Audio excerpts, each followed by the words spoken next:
Welcome back again to the Fedric's Lens. In March 2026, a new science fiction film arrived with a simple setup and enormous stakes.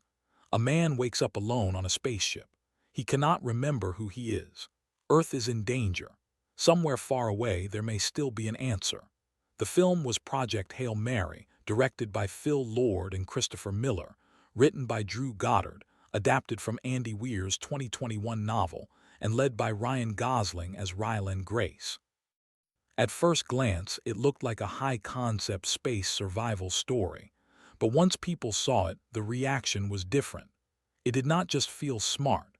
It felt unusually large, as if the movie were carrying more than its plot on its back. And maybe that is the right place to start. Because Project Hail Mary is not really built like a normal science fiction adventure. It is built like the last play of a game that is almost already lost. Andy Weir had done something like this before.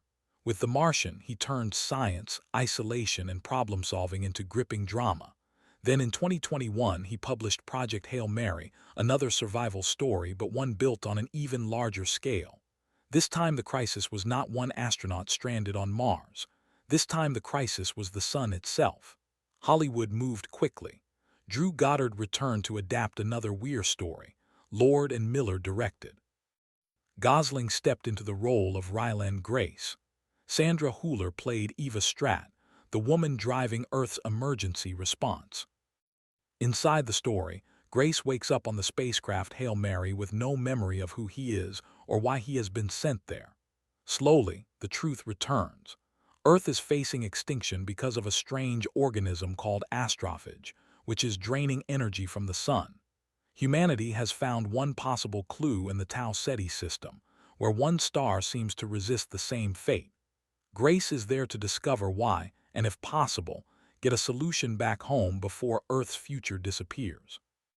That is already enough for a strong movie. One man, one ship, one impossible problem, one dying world waiting behind him. But then the story changes shape. Grace discovers that another civilization is facing the same threat, and that its representative is Rocky. From that moment on, the movie stops being only about one human being alone in space. It becomes a story about whether two radically different minds can build trust under pressure. Rocky was not treated as a side detail by the filmmakers either. He was developed through performance and puppetry elements, and his voice was designed to feel structured, musical, and unmistakably alien. That matters because Rocky is not there just to surprise the audience. Rocky is there to change the meaning of the mission. Up to that point, the film looks like a survival thriller. After Rocky, it becomes something else. It becomes a story about whether the unknown can stop feeling like a wall and start becoming a bridge between two worlds. That is one reason the movie feels bigger than ordinary sci-fi. It does not treat First Contact as instant harmony, and it does not treat it as simple invasion. Grace and Rocky do not suddenly understand each other. They move through signals, repeated sounds, experiments, response patterns, and slowly built confidence. The movie makes trust feel like something constructed, piece by piece. The alien does not stop being alien. He becomes readable enough to work with. And that is where another layer appears. The Hail Mary is not just a spaceship.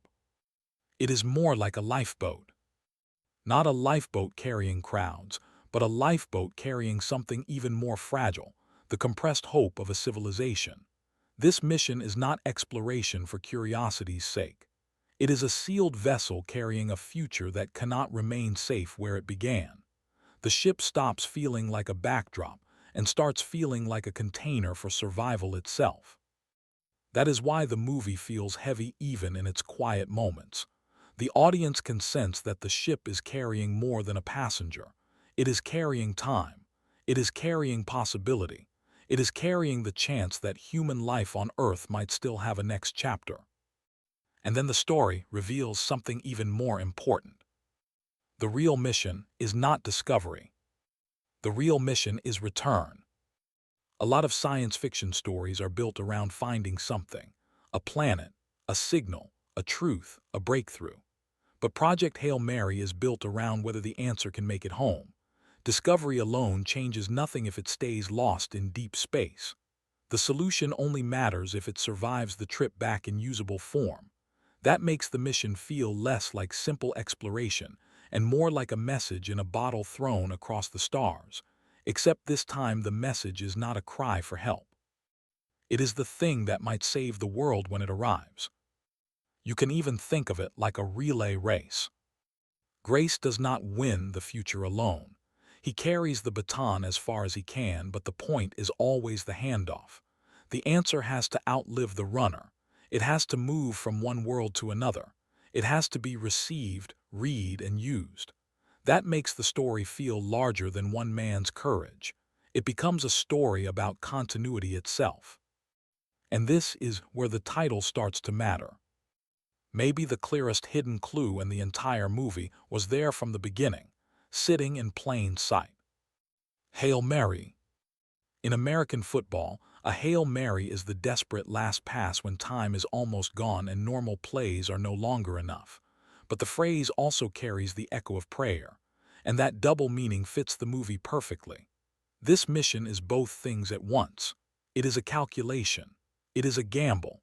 It is one final throw into the dark, and emotionally it feels like a plea, one last fragile hope that something can still be saved.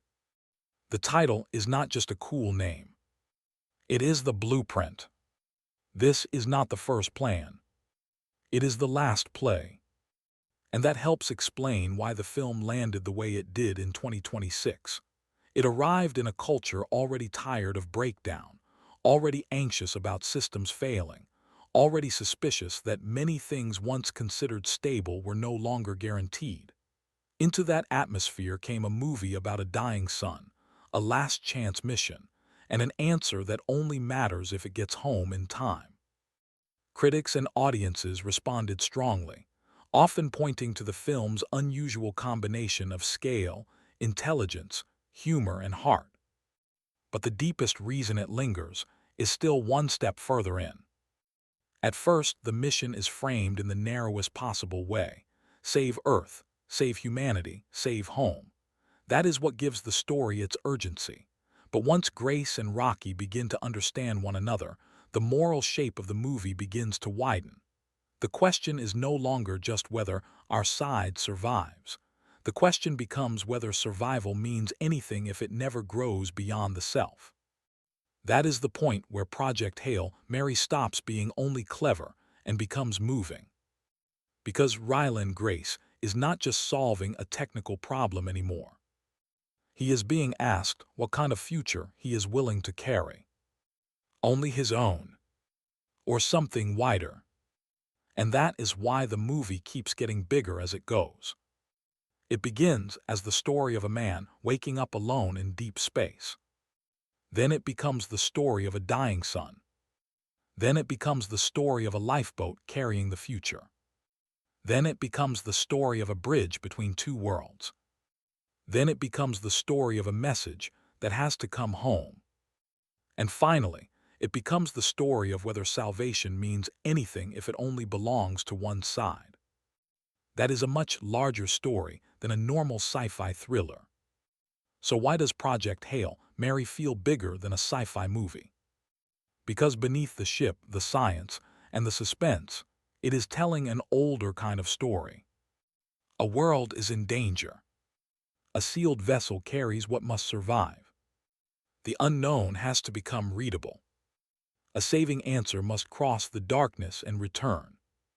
And the final question is not just whether life continues, but what kind of future deserves to continue at all. That is why the movie lingers. Not only because it is smart, not only because it is emotional, not only because Rocky is unforgettable. It lingers because it feels like science run as a last throw and hope carried like a prayer. Project Hail Mary feels bigger than sci-fi because it is not only about surviving the mission. It is about carrying a future home. If this video made you see the world a little differently, go ahead and smash that like button, drop your thoughts in the comments, and subscribe for more. Don't forget to turn on the notification bell so you never miss a new upload. Let me know down below what should I cover next. I appreciate you all so much. Catch you in the next video. Look closer, see further, decide for yourself.